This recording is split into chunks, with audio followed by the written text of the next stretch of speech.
Hello दोस्तों, इस video में हम लोग बिहार स्टेट कंप्यूटर साइंस 11-12 का प्रीवियस ईयर पेपर को सॉल्व करने वाले हैं। इसके पहले वीडियो में हमने बीपीएससी टीआरई कंप्यूटर साइंस के सारे प्रीवियस पेपर को सॉल्व कर लिया है और स्टेट के भी काफ़ी सारे पेपर को हमने सॉल्व कर रखा है।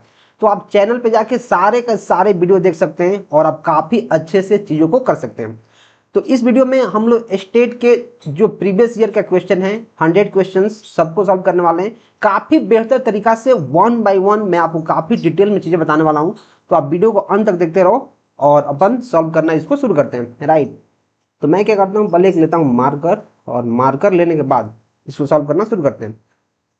क्वेश्चन नंबर 1 है, what is the simplified expression for the Boolean function. हमारे पास 4 वेरिएबल दिया गया है और हमारे पास कुछ वैल्यू दिए गए हैं यूजिंग द के मैप मेथड। तो इस फंक्शन को हमें सॉल्व करना है और बताना है इसका आउटपुट क्या होगा। तो अगर 1 मिनट के अंदर इसको बताना है कि इसका आउटपुट क्या होगा तो मैं कैसे बताऊंगा। मैं देख रहा हूं कि सारे के सारे हमारे पास मिन टर्म्स हैं। राइट, मतलब जितने वैल्यू इसमें अवेलेबल हैं 0 1 2 4 14 तक जो जो वैल्यू इसमें अवेलेबल है, अगर मैं इसका सिंप्लीफाइड फॉर्म करता हूं तो उसमें से वैल्यूज उसी के अंदर हमारे आंसर में होना चाहिए। राइट, तो आपको पता है कि अगर ए कॉम्प्लीमेंट है तो इसका वैल्यू कितना है, 0 है। अगर ए है तो इसका वैल्यू कितना है, 1 है। राइट, ये आपको पता है। तो अगर मैं ऑप्शन की तरह खेलूं तो यहाँ देखो ए बी सी डी मतलब सबका वैल्यू यहाँ 1 1 है और 4 बिट 1 है, मतलब हमारे पास क्या है 15 है 15। और इसमें तो 15 कहीं भी है ही नहीं, तो मैं इस ऑप्शन को काट दूंगा। ऐसे ही इसमें 15 गलत गलत गलत। तो जैसे आप सॉल्व करोगे तो आपको पता चलेगा कि चारों के चारों ऑप्शंस गलत हैं। राइट, चारों के चारों ऑप्शंस गलत हैं क्योंकि ए बी सी डी तो होगा ही नहीं। ए बी सी डी के वैल्यू का आप रखते हैं तो 15 हो जाएगा और 15 इस ऑप्शन में 15 इसके वैल्यू के अंदर कहीं नहीं दिया गया है, तो इसके अंदर दिया ही नहीं गया है तो आंसर होगा कैसे। राइट, तो चलिए इसको अब डिटेल में समझते हैं। अगर आपको 1 मिनट के अंदर आंसर निकालना होता तो आप चारों के चारों आंसर्स को गलत कर देते, कोई भी आंसर इसमें सही नहीं है। और मैं आपको डिटेल में सॉल्व करके दिखाता हूं, फिर भी सारे के सारे ये आंसर गलत हैं, लेकिन बोर्ड इसमें से ए नंबर को आंसर माना है। तो हम लोग ए को आंसर नहीं मानने वाले हैं। जो पॉपुलर जो इसका सॉल्यूशन है और जो सटीक सॉल्यूशन है जो सही है हम लोग उसको मानेंगे। राइट, तो देखो मैं क्या करता हूं, इसको इरेज करता हूं। पहले मैं करता हूं इसको इरेज और काफी बेहतर तरीका से आपको समझाने की कोशिश करता हूं ताकि आप चीजों को समझ पाए।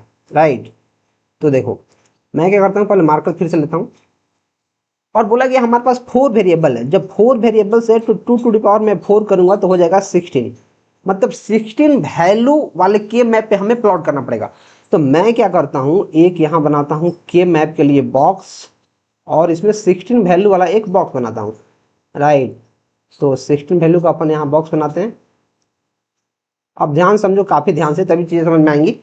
अब देखो जो जो वैल्यू इसमें दिया गया है, जो जो वैल्यू इसमें दिया गया है उस वैल्यू पे हमें इस बॉक्स के अंदर 1 रखना है और बाकी जो वैल्यू नहीं दिया गया है उस पे हमें क्या रखना है, 0 रखना है। तो मैं क्या करता हूं, पहले यहां होगा 0 0 फिर 0 1 फिर 1 1 फिर 1 0, फिर ऐसे ही इधर होगा 0 0 फिर 0 1 फिर 1 1 फिर 1 0। तो अब देखो यहाँ 0 0 0 0 0 करोगे तो यहाँ क्या होगा 0 0 0 0 1 करोगे तो क्या होगा 1 0 0 1 1 क्या होगा यहाँ 3 0 0 1 यहाँ क्या हो जाएगा 2। वैसे ही आप इसका भरो तो क्या हो जाएगा 1 1 2 4, यहाँ 4 हो जाएगा, 1 2 4 4 हो जाएगा, फिर यहाँ 1 2 और 4 तो यहाँ 5 हो जाएगा, फिर 0 1 1 1 यहाँ 7 हो जाएगा, फिर 0 1 1 0 यहाँ क्या हो जाएगा 1 2 4 यहाँ 6 हो जाएगा, फिर वैसे ही डबल 1 यहाँ है तो 8 4 यहाँ 12 हो जाएगा, फिर 1 1 तो यहाँ 1 13 हो जाएगा, फिर 1 1 1 1 यहाँ 15 हो जाएगा, फिर 1 1 1 यहाँ कितना हो जाएगा, यहाँ 14 हो जाएगा, फिर 1 0 1 1 यहाँ 8 हो जाएगा।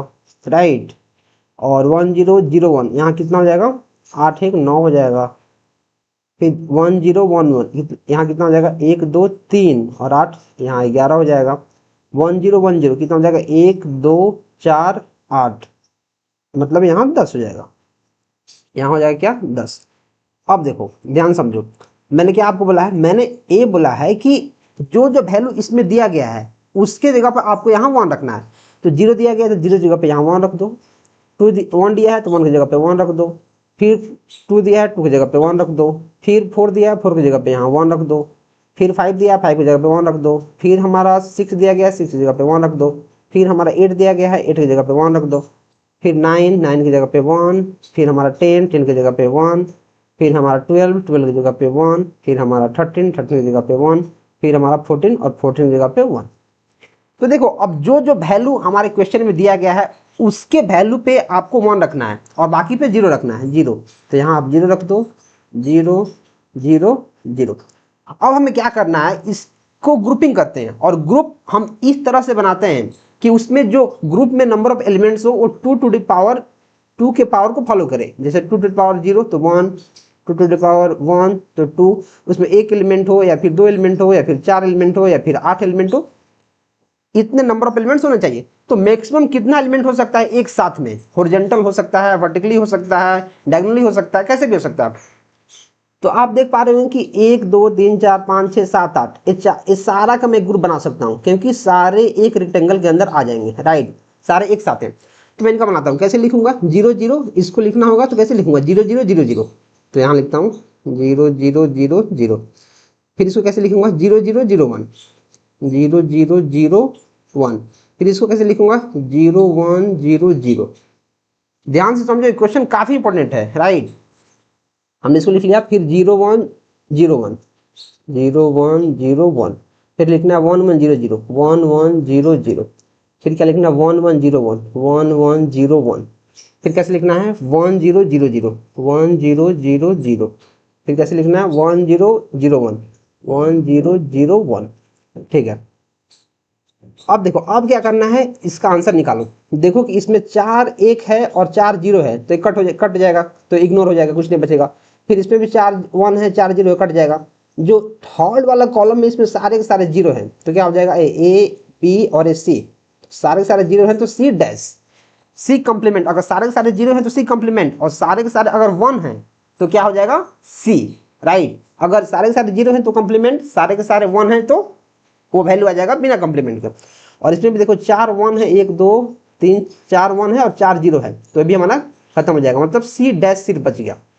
ठीक है, इस रेक्टेंगल को हमने निकाला तो सिर्फ सी डैश आया। तो वैसे ही अगर मैं इस रेक्टेंगल को निकालता हूँ, 4 एक साथ है, तो क्या हो जाएगा इसका, 0 0 1 0, फिर 0 1 1 0, फिर 1 1 1 0, फिर 1 0 और 1 0। तो क्या हो जाएगा, सारे के सारे 0 हैं तो यहाँ डी डैश हो जाएगा। सारे के सारे 1 हैं तो सिर्फ सी हो जाएगा। यहाँ 2 0 है, 2 1 है तो कट्टे से हो जाएगा। 2 0 है, 2 1 है तो कट्टे से जाएगा, मतलब कुछ नहीं होगा, मतलब सी और डी डैश। तो पहले हमारा आया एक इक्वेशन को सॉल्व करने के बाद सी, यहाँ लिखता हूँ सी डैश, और दूसरे इक्वेशन को सॉल्व करने के बाद सी और डी डैश, सी और डी डैश। तो ये हमारा सबसे ऑप्टिमल आंसर होगा, राइट। तो आप बोलोगे भैया यार एग्जाम में कैसे पता चलेगा, तो देखो एग्जाम में कैसे पता चलेगा वो तो सही बात है, लेकिन ये सारे के सारे ऑप्शन गलत हैं। आप कैसे भी सॉल्व करो, आप काफी बारीकी से सॉल्व करो, एक एक स्टेप्स को सॉल्व करो जैसे मैंने सॉल्व किया है, तब आपको पता चलेगा कि सबसे ऑप्टिमल और बेस्ट सॉल्यूशन जो मैंने बताया है वही सॉल्यूशन है। ये सारे के सारे ऑप्शन गलत है, क्योंकि ए बी सी डी तो हो ही नहीं सकता है, कभी भी ए बी सी डी हो ही नहीं सकता है, राइट। तो ये हमारा ऑप्टिमल सॉल्यूशन है। और इसका आंसर और भी हो सकता है, इसके अलावा भी आंसर हो सकता है। अगर देखो जैसे मैंने 8 को एक साथ ले लिया, अगर आप सिर्फ इन दोनों को साथ में लो, फिर इन दोनों को साथ में लो, इन दोनों को साथ में लो, फिर आप इन दोनों को साथ में लो, इन दोनों को साथ में लो, राइट। तो उस तरह इसके मल्टीपल सॉल्यूशंस मार्केट में पॉसिबल हैं, लेकिन इस जो ऑप्शन है इसमें से कोई भी पॉसिबल नहीं है, आंसर इसमें का गलत है, राइट। नेक्स्ट क्वेश्चन की तरफ अपन बढ़ते हैं। इन PLA what components are used to implement the combinational logical circuit। तो मैं क्या करता हूँ, पहले मार्कर चेंज करता हूँ। जो PLA होता है, मतलब इसका क्या फुल फॉर्म होता है, इसका फुल फॉर्म होता है प्रोग्रामेबल लॉजिक एरे, और इसमें प्रोग्रामेबल छुपा हुआ है।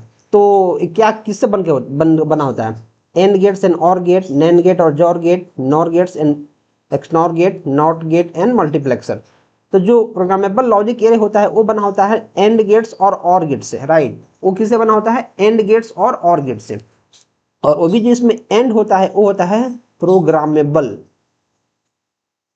प्रोग्रामेबल एंड और प्रोग्रामेबल और के हेल्प से ये बना होता है। तो आंसर हमारा ए इसका हो जाएगा। Next, which type of register is primarily use to temporarily hold data during arithmetic and logical operations in a microprocessor. बोला है कि टेम्पररली डेटा को कौन होल्ड करता है जब अरिथमेटिक और लॉजिक ऑपरेशंस होता है तो।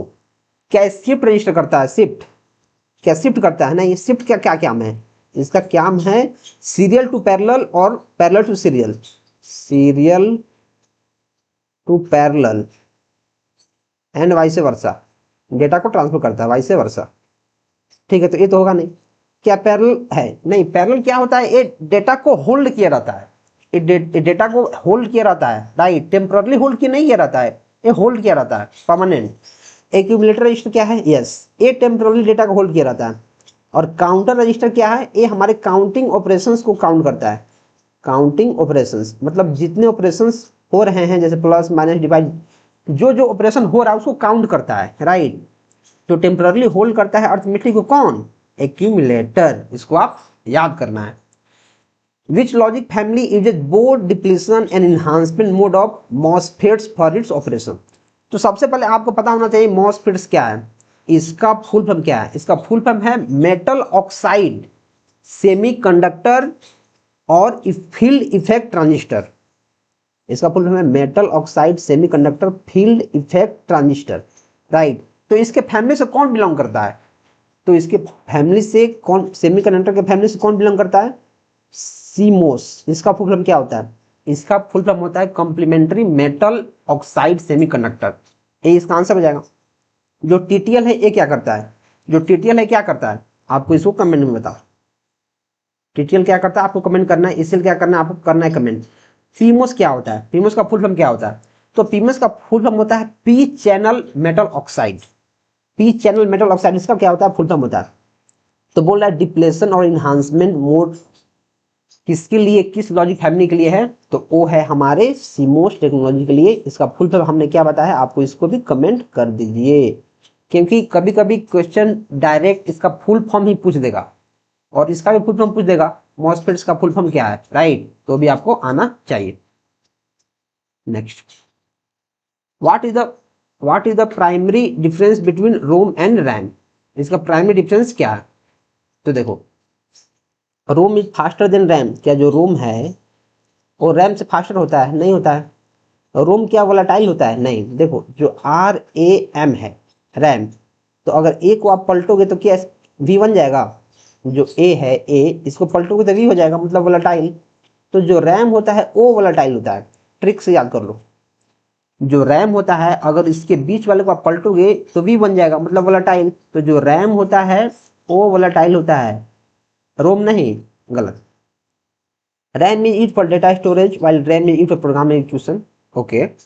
ROM is used for data storage, RAM is used for program execution. एक बार के लिए थोड़ा समझना सही लग रहा है। ROM stores permanent data that cannot be changed while RAM stores temporary data that can be read and write. अब इन दोनों को मैं कंपेयर कर रहा हूं तो मुझे डी नंबर ज्यादा सटीक लग रहा है, तो आंसर इसका डी हो जाएगा। Next, given a boolean function f of ABC is equal to इतना, what is the expression in SOP, मतलब sum of product form, right. तो देखो, इसमें हमारे पास 3 वेरिएबल दिया गया और 3 वेरिएबल दिया मतलब 2 to the power 3 is equal to क्या? 8, मतलब 8 हमारे पास वैल्यू इसमें आएंगे के मैप में। तो अगर मैं इसको केप मैप में मैप करना शुरू करूं, एक मिनट में पहले रिजल्ट लेके इसको डिलीट करता हूँ, राइट। तो देखो, मैं अगर 8 वैल्यू को इसमें मैप करूं तो क्या हो जाएगा? इसमें हो जाएगा 0 1 और यहाँ 0 0 0 1 1 1 और 1 0। इसका वैल्यू कितना हो जाएगा? 0। इसका वैल्यू कितना हो जाएगा? 1। इसका वैल्यू कितना हो जाएगा? 1 2 3। इसका वैल्यू कितना हो जाएगा? 2। इसका वैल्यू कितना हो जाएगा? 1 2 4 4 हो जाएगा। इसका वैल्यू कितना हो जाएगा? 5। इसका वैल्यू कितना हो जाएगा? 7। इसका वैल्यू कितना हो जाएगा? 1 2 4 मतलब 6। अब देखो 6 हो गया। अब ध्यान समझो, तो अब हमें क्या करना है? 1 0 1 2, तो 0 की जगह पे 1 रख दो, फिर 1 की जगह पे 1, फिर 2 की जगह पे 1, फिर 3 की जगह पे 1 और फिर 5 की जगह पे 1। तो जो जो हमारे वैल्यू इसमें दिया गया उसकी जगह पे हमें 1 रखना है, मैंने आपको पहले ही बताया, राइट। अब देखो जो नहीं है उसके जगह पे जीरो रखो, जीरो यहाँ, जीरो यहाँ, जीरो यहाँ। तो अब जहां जहां वन रखे हो, जहां जहां वन रखे हो उसको क्या करो, उसको अब तुम मार्क कर लो, उसको रेक्टेंगल में बंद करो। तो एक रेक्टेंगल हमारा ए बन जाएगा, सारे वन का रेक्टेंगल, और एक रेक्टेंगल हमारे पास ए बन जाएगा, ए। तो इसके वैल्यू को राइट करो, कैसे होगा, इन सबको एक साथ लिखो तो कैसे होगा, जीरो जीरो जीरो, फिर जीरो जीरो वन, फिर जीरो वन वन, फिर जीरो वन जीरो, और इसका वैल्यू निकालो। तो ए हमारा सारा का सारा जीरो है, तो ए कॉम्प्लीमेंट हो जाएगा। फिर ए दो, इसमें दो पॉजिटिव है दो नेगेटिव समझ लो, या फिर दो जीरो है दो वन है, तो क्या हो जाएगा, ये जीरो हो जाएगा, कुछ नहीं होगा, और यहाँ भी कुछ नहीं होगा, तो सिर्फ ए डैश हमारा इधर बच गया। और एक इक्वेशन हमारे पास ए है वन का, ए क्या हो जाएगा, जीरो जीरो वन और वन जीरो वन। तो इसमें देखो ए एक जीरो है एक वन है, तो ये तो खत्म हो जाएगा, दोनों जीरो है, तो यहाँ बी डैश और ये हो जाएगा सी, बी डैश और सी हो जाएगा। तो एक इक्वेशन हमारा आ गया ए डैश, और दूसरा इक्वेशन आ गया बी डैश और सी। तो A dash plus B dash into C, A हमारा एक्चुअल आंसर हो जाएगा। लेकिन इसमें आंसर ए दिया, क्या ये आंसर हो जाएगा, नहीं। क्या ये आंसर हो जाएगा, नहीं नहीं नहीं, इसका आंसर दिया है ए, लेकिन आंसर ए नहीं होगा, क्योंकि जो सबसे ऑप्टिमल सॉल्यूशन मैंने आपको बताया है वो आंसर होगा ए dash plus B dash C. तो आप बोलोगे भैया यार मुझे कैसे पता चलेगा कि एग्जाम में आंसर कौन होगा, तो मैं आपको बता रहा हूँ यार, ये लोग काफी ज्यादा आंसर गलती देते हैं इस एग्जाम्स में, लोग काफी सारा आंसर गलती दे रहे हैं। आप क्या करो, जैसे मैंने स्टेप बाय स्टेप बताया है वैसे आप सॉल्व करो, तब आपको पता चलेगा कि जो आंसर मैं निकाला हूं वही आंसर आएगा, इससे बाहर कोई भी आंसर आएगा ही नहीं, राइट। तो ये आंसर कैसे आ गया है, ये आंसर आ सकता है अगर जैसे मानो एक, मैंने आपको बताया है कि टू टू जो पावर होता है, टू के पावर में लेना है, जैसे एक वैल्यू हो सकता है, दो हो सकता है, चार हो सकता है, आठ हो सकता है।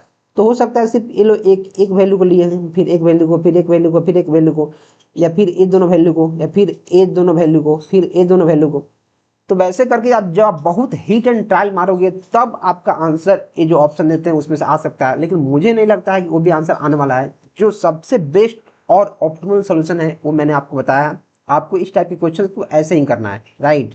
Next, if the sum of two positive numbers is इतना, if the sum of two positive numbers binary numbers is इतना and there is a carry out from the MSB, what should be done to obtain the correct result। बोल रहा है कि दो positive binary numbers का जो हमारा सम है इतना है, और एक MSB के बाहर से, मतलब MSB के बाद एक कैरी हमारे पास आ रहा है, तो उस कैरी का क्या करना है, राइट, जिससे हमारा सही रिजल्ट आए। क्या कैरी को हम डिस्कार्ड कर देते हैं, कैरी को छोड़ देते हैं, नहीं, कैरी को हम छोड़ते हैं कब, जब हम ग्रे टू बाइनरी और बाइनरी टू ग्रे कन्वर्ट करते हैं, सब में नहीं करते हैं, ये गलत हो जाएगा। Add the carry to the least significant bit, जो कैरी होता है वो लीस्ट सिग्निफिकेंट बीट में अपन ऐड करते हैं, यस करते हैं। Add the carry to the most significant bit, क्या जो कैरी होता है वो मोस्ट सिग्निफिकेंट बीट में करते हैं, नहीं, देखो मोस्ट सिग्निफिकेंट बीट किसको बोलते हैं, जैसे अपन काम कर रहे हैं तो मोस्ट सिग्निफिकेंट बिट हमारा ए है, तो क्या कैरी जो सबसे मोस्ट होता है उसमें ऐड करते हैं, नहीं, लास्ट वाले में अपन कैरी ऐड करते हैं। जैसे मानो कि और कुछ इसका वैल्यू आया है और उसमें मुझे वन को ऐड करना है, तो मैं लास्ट वाला में ऐड करता हूँ, राइट, लास्ट वाला में।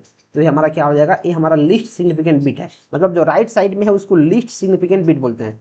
तो हमारा लिस्ट सिग्निफिकेंट जो बिट है वो हमारा आंसर हो जाएगा। नेक्स्ट, कि in binary multiplication using the simple method, what is the first step after aligning the digits and preparing for multiplication।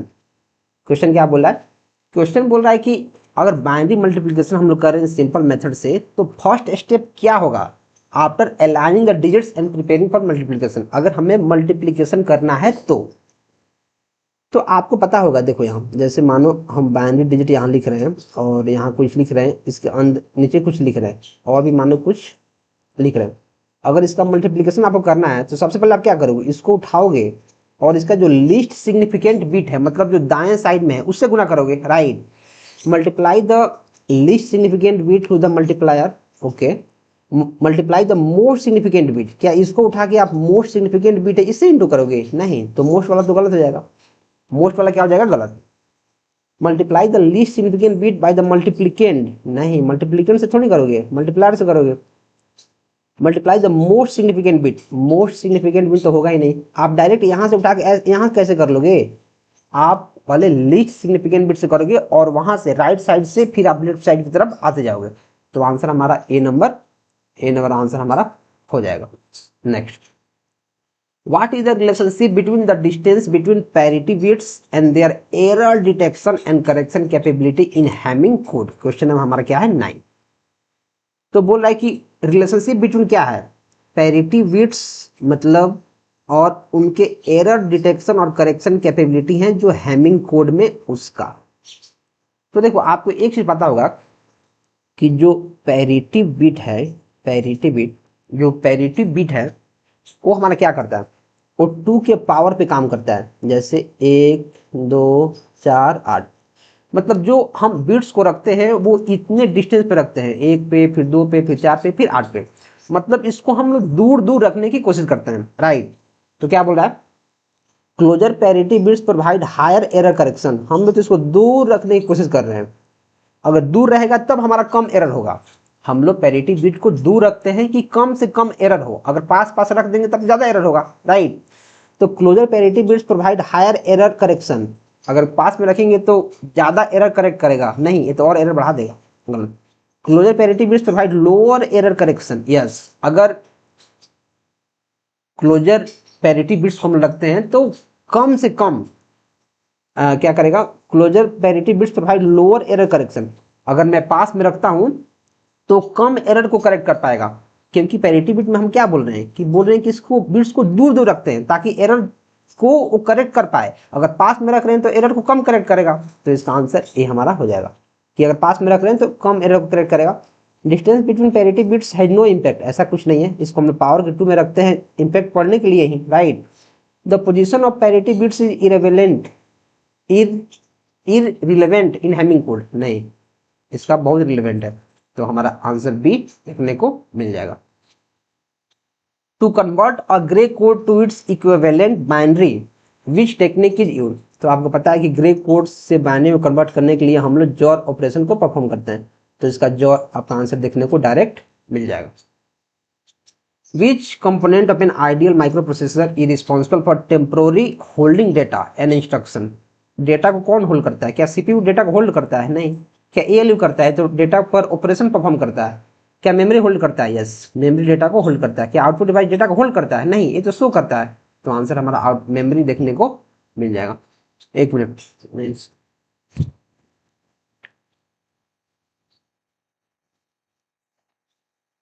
How is the width of A data bus typically measured in micro computer system. बोल रहा है कि जो data bus है उसके width को हम लोग कंप्यूटर सिस्टम में कैसे मेजर करते हैं। हमारा क्वेश्चन नंबर क्या है 12। क्या किलोबाइट में इसके विड्थ को मेजर करते हैं, नहीं किलोबाइट में नहीं करते हैं। क्या मेगा हर्ट्ज, ये तो इसका फ्रीक्वेंसी है। क्या बिट्स में करते हैं, यस। क्या एड्रेस लाइन में, ऐसा तो कुछ होता ही नहीं है, ये तो लाइन है सिंपली, तो हम बिट्स में इसको मेजर करते हैं। Next, microcontrollers find applications in various fields. What is the typical applications of microcontrollers in the automotive industry? मतलब ऑटोमोबाइल इंडस्ट्री में माइक्रोकंट्रोलर्स का फंक्शन क्या है। क्या operating system for computers, automobile में कंप्यूटर क्या करने आएगा, गलत। इंटरटेनमेंट सिस्टम इन एयरप्लेन्स, नहीं। इंजन कंट्रोल्स इन कार, यस जब ऑटोमोबाइल है तो कार्स के लिए आएगा। देखो ऑपरेटिंग सिस्टम इन कंप्यूटर्स, यहाँ कंप्यूटर्स का बात हो रहा है। अगर ऑटोमोबाइल जैसे कार हो गया, कार में भी हमारे डिजिटल कंप्यूटर्स लगे होते हैं जो चीज़ों को डिटेक्ट करते हैं, राइट। लेकिन जो सबसे बेस्ट यहाँ आंसर होगा जो ऑटोमोबाइल इंडस्ट्री को रिप्रेजेंट कर रहा है वो है engine control in cars. Next, which data structure often results in time space trade off by using extra memory to speed up operation. बोल रहा है कि कौन से डेटा स्ट्रक्चर है जिसका यूज करके हम लोग एक्स्ट्रा मेमोरी का यूज करके चीजों को यानी ऑपरेशंस को काफी फास्ट कर देते हैं। क्या वो एरे होता है, नहीं। क्या वो लिंक लिस्ट होता है, नहीं। क्या वो हैश टेबल होता है, यस। हैश टेबल में क्या होता है, पहले हम हैश टेबल बना लेते हैं, जो भी हमें ऑपरेशन परफॉर्म करना होता है उसके वैल्यू को हम लोग टेबल में स्टोर कर देते हैं, और जब भी उस वैल्यू की हमें जरूरत पड़ती है तो हम डायरेक्ट हैश टेबल से उस वैल्यू को एक्सेस करने की कोशिश करते हैं। तो आंसर हमारा क्या हो जाएगा, आंसर हमारा हैश टेबल इसका आंसर हो जाएगा। Next, which term refers to the strategy of optimizing an algorithm's use of resources often by making sacrifices in one aspect for improvement in another। Optimise करने के लिए कौन से एल्गोरिदम का यूज करते हैं? क्या ए ग्रीडी एल्गोरिदम होता है? ग्रीडी एल्गोरिदम नहीं। क्या डिवाइड एंड कनकर होता है? नहीं। क्या डायनेमिक प्रोग्रामिंग होता है? नहीं। क्या ट्रेड ऑफ होता है? यस, ट्रेड ऑफ इसका आंसर देखने को मिलता है। अब ट्रेड ऑफ क्या है? देखो, ट्रेड ऑफ मतलब होता है कि एक चीजों को इंप्रूव करना दूसरे का हेल्प से। अब क्या समझे, जैसे मैं कैसे समझाऊं? ट्रेड ऑफ का मतलब होता है, ट्रेड ऑफ का हमारा मतलब होता है improving one things by sacrificing others. यार मुझे शब्द हो गया, आप इसको थोड़ा इग्नोर करना, मैं वीडियो बना रहा हूँ, बार बार मुझे ठीक जैसा आ रहा है। राइट, तो ये हमारा हो जाएगा इसका आंसर ट्रेड ऑफ। इसे क्या होता है? Sacrificing one. ट्रेड ऑफ मतलब क्या होता है? इसका मतलब होता है कि इंप्रूविंग वन एस्पेक्ट्स, मतलब एक चीजों को इंप्रूव करना दूसरे को सेक्रीफाइस करके। ये हमारा आंसर देखने को मिलेगा। Conditional asymptotic notation allows for more nuanced analysis of algorithm behaviour under specific condition. This is particularly useful in analysing algorithm with constant time. नहीं, देखो जब स्पेसिफिक कंडीशन की बात आती है, राइट, तो हमें ऐसे इनपुट देना होता है जो वेरी करता है, जो कंडीशन के हिसाब से वेरी करे। तो क्या हो जाएगा? Analysing algorithm with constant time complexity. नहीं। The input size is fixed. The input size is fixed. नहीं। The input size is random. नहीं। मैंने क्या बोला है? जो वैल्यू उसका बदलते रहे, वैल्यू उसका बदलते रहे, वो उसका आंसर देखने को आपको मिलेगा। नेक्स्ट। और इसके पहले मैं वीडियो में आगे बढ़ूं, मैं आपको एक चीज बताना चाहता हूं। अगर आप सच में बिहार स्टेट और बीपीएससी टीआरई के लिए काफी आप उत्सुक हैं कि उसको क्रैक करना है, काफी अच्छे से आप मेहनत कर रहे हैं, तो मैं आपको रिकमेंड करूंगा कि आप इस नोट्स को ले लो और इस पीवाईक्यू सीरीज को ले लो, जिसमें 553 पेज का ये नोट्स है। राइट, इसमें अभी तक जितने भी स्टेट के पेपर हुए हैं, जितने भी टीआरई का पेपर हुआ है कंप्यूटर साइंस का, सबका डिटेल एक्सप्लेनेशन आपको काफी बेहतर तरीका से यहाँ देखने को मिल जाएगा, विथ 15+ सेट्स, जो आपको बहुत अच्छा एक गाइडेड पाथ मिल जाएगा जो आपकी हेल्प कर रहा होगा। और साथ ही साथ आपको मिलेगा 419 पेज का एक काफी डेडिकेटेड बीपीएससी टीआरई और स्टेट के लिए नोट्स। 419 पेज का है, जिसमें सारे सब्जेक्ट्स काफी डीप लेवल तक कवर हैं, जो आपको सिर्फ अभी ऑफर प्राइस में 99 रुपए में देखने को मिल जाएगा। आप अभी डिस्क्रिप्शन में जाके 99 रुपये का पेमेंट कर देंगे, एक लिंक है, और आप दोनों फाइल्स को डाउनलोड कर सकते हैं, या फिर जो स्क्रीन पे हमारा नंबर लगातार दिख रहा है व्हाट्सएप पे, आप वहां पे हमें मैसेज करके आप वहां से भी पेमेंट करके चीज़ों को ले सकते हैं। राइट, ये काफ़ी आपका हेल्प करेगा, क्योंकि इसमें काफ़ी बेहतर तरीका से चीज़ें लिखी गई हैं जो डेफिनेटली आपका हेल्प करने वाला है। राइट, अब मैं क्या करता हूँ, वीडियो में आगे बढ़ता हूँ और फिर से अपन क्वेश्चन को सॉल्व करना शुरू करते हैं। राइट, तो देखो बोल रहा है कि if an algorithm's behaviour is bounded by O of F of n, if G of n, what notation does it become when the condition is removed. बोल रहा है कि कोई किसी बिहेवियर को बाउंडेड किया गया है O of F of n, मतलब omega of Fn, omega of functions, तो अगर G ऑफ n को हम लोग हटा देते हैं तो क्या बच जाएगा। राइट, तो देखो Gn से हमारा इस क्वेश्चन में कोई लेना देना नहीं है, सिर्फ ये बोला है कि n को रिमूव कर दिया जाए तो इसका आंसर क्या होगा? जब इससे कोई लेना देना है ही नहीं तो Gn हो जाएगा नहीं, Gn हो जाएगा नहीं, Gn हो जाएगा नहीं, इसका आंसर क्या होगा? Omega Fn। इसका आंसर हमारा हो जाएगा ओमेगा ऑफ Fn। मैं क्या करता हूँ, मार्कर पहले चेंज करता हूँ। राइट, हाँ, next. The recurrence equation T of n equal to T of n by 2 + 1 represents the time complexity of which algorithmic paradigm. तो देखो जैसे n/2 आता है, n/2, तो क्या ये ग्रीडी हो जाएगा, क्या डायनेमिक हो जाएगा, क्या ब्रूट फोर्स हो जाएगा? देखो ब्रूट फोर्स में क्या होता है कि चीज़ों को हम जितना लेंदी हो सकता है, अगर कोई भी क्वेश्चन हमारे पास है तो उसको कितना भयंकर तरीका से हम लोग बना सकते हैं, कितना उसमें बड़ा तरीका से बना सकते हैं, वो हमारा ब्रूट फोर्स होता है। तो इसमें n/2 का तो बात ही नहीं आएगा। क्या डायनेमिक प्रोग्रामिंग में आ जाएगा? नहीं। क्या ग्रीडी में आ जाएगा? ये तो लालची वाला है, इसमें नहीं आएगा। डिवाइड एंड कनकर में आएगा। क्यों? क्योंकि देखो n/2 है वो चीज़ों को डिवाइड कर रहा है, n/2 जो है वो बाइनरी सर्च, मतलब चीज़ों को दो भाग में डिवाइड कर रहा है, और दो भाग में जैसी डिवाइड का बात आता है तो आप डिवाइड एंड कनकर पर बिना कुछ सोचे क्लिक करते हो। Right, next. Divide and conquer is an algorithm paradigm that solves problems bye जो डिवाइड एंड कनकर है वो एक एल्गोरिदम पैराडिग्म है, राइट। तो वो प्रॉब्लम को कैसे सॉल्व करता है? क्या इटरेशन के द्वारा सॉल्व करता है? नहीं। क्या रिकर्सिव के द्वारा सॉल्व करता है? यस। देखो इसमें क्या होता है, डिवाइड एंड कनकर में क्या होता है कि जो भी हमारे पास प्रॉब्लम स्टेटमेंट है पहले इसको ये दो भाग में बांटता है, और जो दो भाग अब बच गए इसको फिर रिकर्सिवली फिर से दो भाग में बांटता है, और इसको तब तक बांटते जाता है रिकर्सिवली उसको बांटते जाता है, राइट। और तब तक बांटते जाता है जब एक ए इंडिविजुअल ब्लॉक में नहीं बढ़ जाता, और जब इंडिविजुअल ब्लॉक में बच जाता है तब क्या करता है, इसको सॉल्व करता है, सॉल्व करके फिर से इसको मर्ज कर देता है, सॉल्व करता है फिर से इसको मर्ज कर देता है तो बड़ा बन जाएगा, और फिर इसको सॉल्व करेगा इन दोनों को मर्ज कर देगा तो फिर से बड़ा बन जाएगा। तो जो हमारा सॉल्यूशन था वो बन जाएगा, जो सॉल्यूशन हमें चाहिए वो हमारा बन जाएगा। तो ये रिकर्सिवली काम करता है। क्या ह्यूरिस्टिक अप्रोच करता है? नहीं। क्या ग्रिडली करता है? नहीं। डिवाइड एंड कनकर इसके नाम में ही छुपा हुआ है। डिवाइड जो करेगा कैसे करेगा? रिकर्सिवली करेगा, right. A threaded binary tree is a binary tree in which, बोल रहा है कि जो थ्रेडेड बाइनरी ट्री है वो किस टाइप का बाइनरी ट्री है? ईच नोड है 2 चिल्ड्रेन, नहीं जी। ईच नोड है एट मोस्ट 1 चाइल्ड, नहीं। Each node is connected to its parent, नहीं।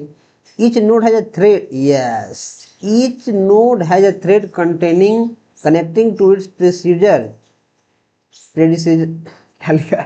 Predecessor and successor. तो हर एक नोड के पास, जैसे मैं अगर यहाँ बना के आपको समझाने की कोशिश करूँ तो क्या, जैसे इसका है तो इससे थ्रेड की तरह एक कनेक्टेड होगा, राइट। जो एक थ्रेड इसमें लगा होता है जो इसके पूर्वज और इसके जो बाद आने वाले जो चिल्ड्रेन हैं उनको कनेक्ट करता है। इसके देखो इन दोनों से थ्रेड से कनेक्ट कर दिया है, राइट। तो इसका आंसर हो जाएगा। Which traversal algorithm is typically implemented using a stack. देखो जो स्टैक होता है वो किसको करता है?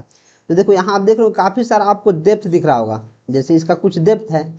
जो डीएफएस होता है, बीएफएस ये हमारा कौन करता है? ब्रेथ फर्स्ट सर्च, ये हमारा क्यू करता है। जो हमारा वीएफएस होता है वो क्यू करता है, राइट। और जो डेप्थ फर्स्ट सर्च है, मतलब जो स्टैक है इसमें कुछ चीजों को अपन कंटेन कर सकते हैं, और ये काफी डेप्थ में जा रहा है तो डीएफएस हमारा क्या करता है? स्टैक करता है।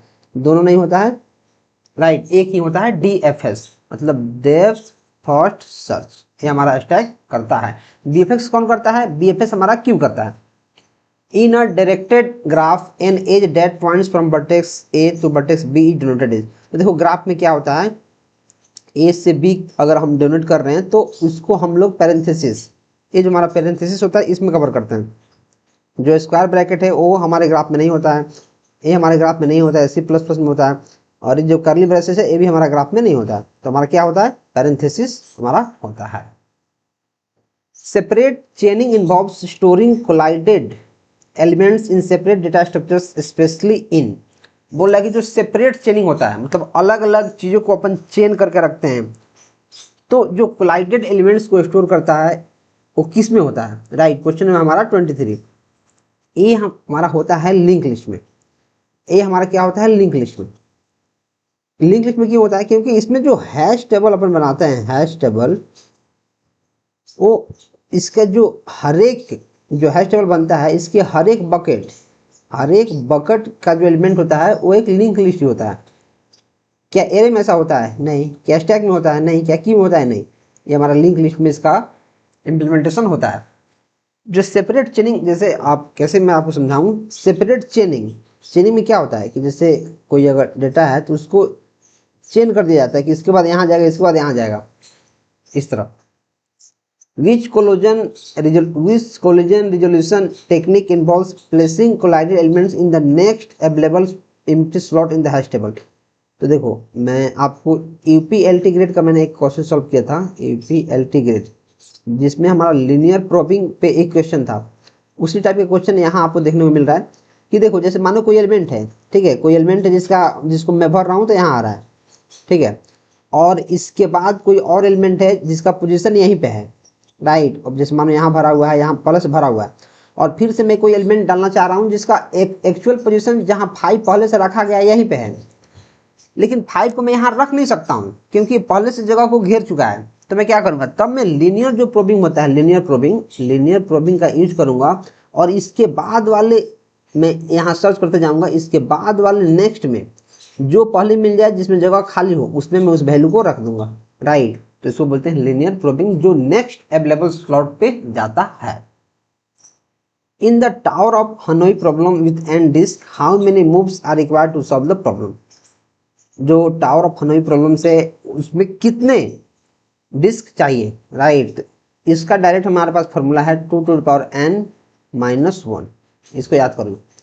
टावर ऑफ जो हनोई है, TOH, जो टावर ऑफ हनोई है, इसके लिए हमारे पास कितने मूव्स चाहिए इस प्रॉब्लम को सॉल्व करने के लिए, इसको याद कर लो। इसको याद कर लो कि 2 to the power n-1, इसको आपको याद करना है। The process of removing recursion involves replacing recursion function calls with. बोल रहा है कि रिकर्सन क्या होता है, ऐसा जो फंक्शन है जो अपने आप को कॉल करता है, राइट। जैसे मानो फंक्शन यहाँ कुछ स्टेप्स लिख दिए और यहाँ फिर से फंक्शन को कॉल कर दिए, यही हमारा रिकर्सन हो जाएगा। यहाँ फंक्शन आएगा तो कॉल करेगा, तो यहाँ जाएगा कंट्रोल, फिर सारा एग्जीक्यूट करेगा, फिर फंक्शन कॉल कर देगा, फिर यहाँ से जाएगा, तो ये हमारा रिकर्सन हो गया। ऐसा फंक्शन जो अपने आप को बार बार कॉल करे, राइट। तो इस चीज़ों को हम लोग कैसे रिमूव कर सकते हैं, तो ऐसी चीज़ों को अगर हम लोग लूप का यूज करना शुरू करें, तो लूप भी तो यही काम करता है ना, जब तक कंडीशन सेटिस्फाई करता है लूप हमारा चलते रहता है। रिकर्सन में क्या होता है कि अगर हम बेस क्लास नहीं देंगे तो वो परमानेंट चलते रहेगा, राइट। तो इसको हम लूप के हेल्प से रिमूव कर सकते हैं। क्या मोर रिकर्सिव फंक्शन कॉल, रिकर्सन को रिमूव करने की बात हो रही है, फिर से लाना है थोड़ी है, गलत। क्या लूप्स हो जाएगा, हाँ इसका लूप्स आंसर हो जाएगा। एडिशनल मेमोरी एलोकेशन, नहीं मेमोरी नहीं लेना है। नॉन रिकर्सिव फंक्शन कॉल, तो डायरेक्ट हम क्या करेंगे, एक मिनट, मार्कर कहाँ जा रहा है, हाँ ये हमारा आंसर नहीं हुआ। A formal model of protection in an operating system provides a mathematical framework for analyzing resource allocation, guidelines for designing user interface, methods for optimizing memory management, और techniques for improving CPU utilization। तो बोल रहा है कि जो formal model है किसी भी ऑपरेटिंग सिस्टम को प्रोटेक्ट करने का, वो हमें क्या प्रोवाइड करता है, क्या वो guidelines for designing user interface, ये तो नहीं प्रोवाइड करेगा। यूजर इंटरफेस है तो हमारे जो इंजीनियर्स होते हैं, जो सॉफ्टवेयर डेवलपर्स होते हैं, वो अपना डिजाइन करते हैं, जो डिजाइनर्स होते हैं कि कैसे इसका यूजर इंटरफेस रखना है। Methods for optimising memory management, techniques for improving CPU utilisation, ये हमारा फॉर्मल मॉडल जो प्रोटेक्शन का काम हो रहा है, प्रोटेक्शन। तो CPU को इंप्रूव करने में और प्रोटेक्शन करने में क्या अंतर है, कुछ नहीं। Methods of optimising memory management, memory management से इसका कोई काम फिलहाल नहीं है। A mathematical frameworks for analysing resource allocation, इसका मतलब क्या हुआ कि जो फॉर्मल मॉडल है ऑपरेटिंग सिस्टम्स में जो प्रोटेक्शन प्रोवाइड करता है, वो क्या करता है, एक मैथमेटिकल फ्रेमवर्क है जो रिसोर्स एलोकेशन को क्या करता है, एनालाइज करता है कि रिसोर्सेज कैसे यूटिलाइज हो रही हैं। In an operating system A buffer cash is, buffer cash क्या होता है, देखो जैसे मानो आप किसी चीज को बार बार, जैसे मानो कोई ऐसा फाइल है जिसको आप बार बार एक्सेस करते हो, राइट। तो आप चाहते हो कि जब भी आप सर्च करें तो जो फाइल आप बार बार यूज कर रहे हो वो तुरंत आपके पास चले आए, उसको ज़्यादा प्रोसेस करने में टाइम नहीं लगे, उसको लोड करने में टाइम नहीं लगे। तो उसके लिए आप बनाते हो एक बफर स्टॉक। उसके लिए क्या बनता है, एक बफर स्टॉक बनता है कि सारा चीज़ हमारे बफर में रहेगा, जब भी जरूरत पड़ेगा तो मैं तुरंत उसको एक्सेस कर लूँगा। तो बफर कैसे क्या करता है, स्टोर फाइल्स इन मेमोरी, हाँ मेमोरी में फाइल्स को स्टोर करता है, ठीक है, एक बार के लिए सही। Store copies of frequently use files, yes. देखो स्टोर करता है लेकिन डायरेक्ट मेमोरी में स्टोर करने के बजाय ऐसे स्टोर करता है कि जो फ्रीक्वेंटली यूज फाइल हैं, जो मैक्सिमम टाइम्स यूज होते रहती हैं, उनको स्टोर करता है। Store the operating system kernel, नहीं। स्टोर इनपुट आउटपुट डिवाइसेस, नहीं। High manipulation operations in an operating system include, देखो मैनिपुलेशन मतलब क्या होता है, चीज़ों को मॉडिफाई करना, डिलीट करना, उसमें कुछ अपडेट करना। जैसे नहीं बोलता है कोई कि मुझे मैनिपुलेट कर रहा है, राइट। तो एलोकेटिंग मेमोरी टू फाइल्स, नहीं। असाइनिंग फाइल्स टू प्रोसेस, नहीं। लोडिंग फाइल्स इनटू CPU, नहीं। Reading, writing and modifying content, ये हमारा आंसर है। द इनपुट आउटपुट सब system in an operating system is responsible for allocating, input output जो सब system है ऑपरेटिंग सिस्टम में, वो किसके लिए रिस्पॉन्सिबल है, allocating memory for the processes, managing the file system, managing input output operations between process and input output. देखो यहाँ इनपुट आउटपुट सब सिस्टम का बात हो रहा है, और यहाँ भी managing input output operations between process and input output devices, ये मुझे ज़्यादा सटीक लग रहा है, ये हमारा आंसर, मैं इसको मार दूंगा। एलोकेटिंग CPU टू प्रोसेस, नहीं, ये हमारा आंसर नहीं होगा। The primary goal of load control is, जो लोड कंट्रोलर है उसका प्राइमरी गोल क्या है? Prevent process from running concurrently. जो लोड कंट्रोलर है वो क्या करता है? चीज़ों को कंट्रोल करने का काम करता है। तो बोल रहा है कि prevent process from running concurrently, कि ये चीज़ों को, प्रोसेस को प्रिवेंट करता है कि एक साथ रन नहीं करे, नहीं तो फिर से काम ही क्या है? खत्म। वो चाहता है कि बहुत सारी चीज़ें एक साथ काम करें लेकिन एफिशिएंट तरीका से करें, डिस्ट्रीब्यूटेड तरीका से करें, राइट। अवॉइड कॉन्टेक्स्ट स्विचिंग, नहीं। Ensure that CPU time is evenly distributed, yes. Load control का काम क्या है कि जो सीपीयू हमारा है वो चीज़ों को इवनली डिस्ट्रीब्यूट करें, मतलब जैसे जिस प्रोसेस को जितना मेमोरी की रिक्वायरमेंट है, जितना प्रोसेसर की रिक्वायरमेंट है, उस तरह डिस्ट्रीब्यूटेड रहे, राइट, ताकि सब प्रोसेस सीपीयू को यूटिलाइज कर पाए। Maximise the use of virtual memory, नहीं। तो इसका आंसर क्या हो जाएगा? C. The purpose of a page table in a paging system is, page table क्या क्या हमें? Store pages of memory. Page table क्या करता है? मैनेज इनपुट आउटपुट ऑपरेशन, ये तो आईओ का काम है। Translate virtual address to physical address, yes. Page table क्या करता है? वर्चुअल एड्रेस को फिजिकल एड्रेस में क्या करता है? कन्वर्ट करता है। स्टोर प्रोग्राम इंस्ट्रक्शंस, ये तो मेमोरी का काम है। स्टोर पेजेज ऑफ मेमोरी, नहीं, ये भी हमारा पेज टेबल का काम नहीं है। In multi programming with fixed partition, if a process requires more memory than it is available in a partition it may lead to. बोल रहा है कि multi programming with fixed partition में हमारे पास अगर फिक्स्ड पार्टीशन है, if a process requires more memory than it's available, अगर जैसे मानो यहाँ 4 बाइट का अवेलेबल है और हमें चाहिए 6 बाइट का, तो उसको क्या बोलेंगे? उसको क्या डेडलॉक बोल देंगे? नहीं, डेडलॉक में तो कुछ काम ही नहीं होता। क्या इसको प्रायोरिटी इन्वर्जन बोल देंगे? नहीं, इसमें प्रायोरिटी की कुछ बात नहीं है। क्या उसको एक्सटर्मिनेशन बोल देंगे? नहीं, उसको बोलेंगे फ्रेगमेंटेशन। फ्रेगमेंटेशन में क्या होता है कि जितना रिसोर्सेज हमारे पास अवेलेबल होता है उससे ज़्यादा की हमें ज़रूरत होती है। फ्रेगमेंटेशन क्या होता है कि जितना रिसोर्सेज की हमें ज़रूरत है उतना रिसोर्सेज नहीं रहता है, राइट, उससे कम रिसोर्सेज हमारा अवेलेबल रहता है। What is DBMS? डीबीएमएस का फुल फॉर्म क्या होता है? Database management system. ये क्या है? डीबीएमएस एक कलेक्शन ऑफ क्वेरीज है, नहीं। डीबीएमएस हाई लेवल लैंग्वेज है, नहीं, ये तो हमारा क्वेरी है, ये तो हमारा डेटाबेस का लैंग्वेज है। डीबीएमएस ये प्रोग्रामिंग लैंग्वेज है, नहीं जी। डीबीएमएस स्टोर करता है, मॉडिफाई करता है और डेटा को रिट्रीव करता है, बिल्कुल सही, हमारा डी नंबर आंसर हो जाएगा। Which of the following is correct according to the technology deployed by DBMS? बोला है कि कौन सा ऑप्शन सही है? Pointers are you to maintain transactional integrity and consistency. जो पॉइंटर्स होता है वो ट्रांजेक्शनल इंटीग्रिटी, देखो जब ट्रांजेक्शन की बात आता है तो इसमें हम लोग लगाते हैं लॉक। आप डीबीएमएस से पढ़े होंगे, अगर आप डीबीएमएस प्लस पढ़े होंगे तो, कि जब भी ट्रांजेक्शन के इंटीग्रिटी और कंसिस्टेंसी की बात होती है तो हम लोग ट्रांजेक्शन में लॉक लगाते हैं ताकि कोई भी अनऑथराइज्ड एक्सेस इसको नहीं मिल पाए। Cursors are you to maintain transactional life, नहीं। Locks are you to maintain transactional integrity and consistency, yes. लॉक्स क्यों लगाते हैं? ताकि जो हमारा जैसे पेमेंट अगर पेज है तो अगर मैं इस पर लॉक नहीं लगाऊंगा तो कोई भी इसको एक्सेस करने की कोशिश करेगा, कोई भी इसको हैक करने की कोशिश करेगा, राइट। ट्रिगर्स आर इट, नहीं। The term NTFS refer to which of the following? NTFS ये होता है new technology file system, new technology file system. Which of the following a top down approach in which entities higher level can be divided into two level? देखो एक होता है top down, एक होता है बॉटम अप। तो top down में आप याद कर लो स्पेशलाइजेशन को, स्पेशलाइजेशन, और बॉटम अप में आप याद कर लो जनरलाइजेशन। इसको याद कर लो, इसका कोई ऑप्शन नहीं है। जब top up T, S T, S के बाद टी आता है तो एस टी याद कर लो कि एस मतलब स्पेशलाइजेशन किसके लिए है? टी, टॉप डाउन के लिए। और बीजी बैकग्राउंड, बीजी, इसको याद कर लो, बीजी याद कर लो, बीजी मतलब bottom up generalisation, BG bottom up generalisation. S T, S के बाद टी आता है तो स्पेशलाइजेशन और हमारा क्या? Top down. खाली एस टी भी याद रहेगा तो एक जब हमारा स्पेशलाइजेशन है तो दूसरा क्या होगा? जनरलाइजेशन। तो इसका आंसर क्या हो जाएगा? टॉप डाउन बोल रहा है तो एस टी स्पेशलाइजेशन इसका आंसर हो जाएगा। The term DFD stands for data flow diagram, data flow diagram. The term FAT refers to file allocation table, file allocation table, file allocation table.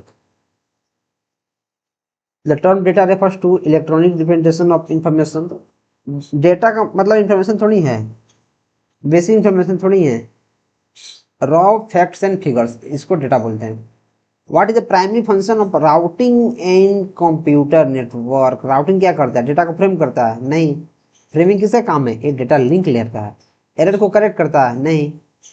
Finding best path for data, yes. Network router finding best path for data. Flow control काम करता है? नहीं। What is a socket in the context of process to process communication. क्या socket क्या है, socket होता है एक सॉफ्टवेयर डिवाइस। सॉकेट याद रखो, एस से सॉकेट, एस से सॉफ्टवेयर, सॉकेट। सॉकेट क्या होता है, एक सॉफ्टवेयर डिवाइस होता है। इसको कैसे याद रखना है, एस से सॉकेट, एस से सॉफ्टवेयर। तो क्या ये हार्डवेयर डिवाइस है? नहीं। क्या है, सॉफ्टवेयर डिवाइस है। इंटरफेस फॉर नेटवर्क कम्युनिकेशन, बिल्कुल। A type of cable use for high speed, नहीं। टाइप ऑफ नेटवर्क टोपोलॉजी, नहीं। नेटवर्क टोपोलॉजी आपके पास 7 to 8 टाइप्स के होते हैं। कौन कौन? नेटवर्क टोपोलॉजी हमारे पास होता है रिंग टोपोलॉजी, फिर स्टार टोपोलॉजी, फिर मेश टोपोलॉजी, फिर बस टोपोलॉजी, फिर हाइब्रिड टोपोलॉजी, और फिर हमारा क्या हो जाएगा, ट्री टोपोलॉजी। रिंग, स्टार, बस, मेश, हाइब्रिड, रिंग, एक आधा और होता है। Data transmission using multiple pathway simultaneously. Data जो ट्रांसमिशन हो रहा है मल्टीपल पाथवे, मतलब बहुत सारा पाथवे में एक साथ हो रहा है, तो उसको बोलते हैं क्या, पैरेलल। जब बहुत सारा हो रहा है तो मतलब पैरेलल, एक से ज्यादा। पैरेलल हो जाएगा, सीरियल होगा नहीं, ये तो एक by one by one. Diplex होगा नहीं, सिंप्लेक्स होगा नहीं। What is which of the following not a network topology. Star होता है, रिंग होता है, मेश मैंने आपको बताया। क्या डिस्क मैंने आपको बताया है? नहीं बताया है। मैंने क्या क्या बताया है, स्टार बताया है, रिंग बताया है, मेश बताया है, फिर यहाँ हाइब्रिड लिखो, हाइब्रिड बताया है, फिर हमारे यहाँ बस बताया है, फिर हमारे यहाँ ट्री बताया है, राइट। ये सारे हमारे नेटवर्क टोपोलॉजी होते हैं। Connection based MSC protocols are commonly used in. MSC, MSC मतलब MAC address, media access control. और मीडिया एक्सेस कंट्रोल जो होता है इसको हम लोग बोलते हैं क्या, इथरनेट भी बोलते हैं। इसको इथरनेट ही बोलते हैं। तो इथरनेट नेटवर्क, बिल्कुल सही। टिकन रॉन्ग्स नहीं, टोकनिंग नहीं, एटीएम नहीं, पॉइंट टू पॉइंट नहीं। देखो जो मैक एड्रेस होता है वो हमारे डेटा लिंक लेयर पे काम करता है, डेटा लिंक लेयर पे। और जो मैक होता है उसको इथरनेट केबल भी बोलते हैं। तो इथरनेट नेटवर्क हमारा आंसर हो जाएगा। Routing involves dividing data into frames, managing flow control, determining the path for data packets. देखो जो राउटिंग होता है वो बेस्ट सुटेबल पाथ को डिटरमाइन करता है। बेस्ट सुटेबल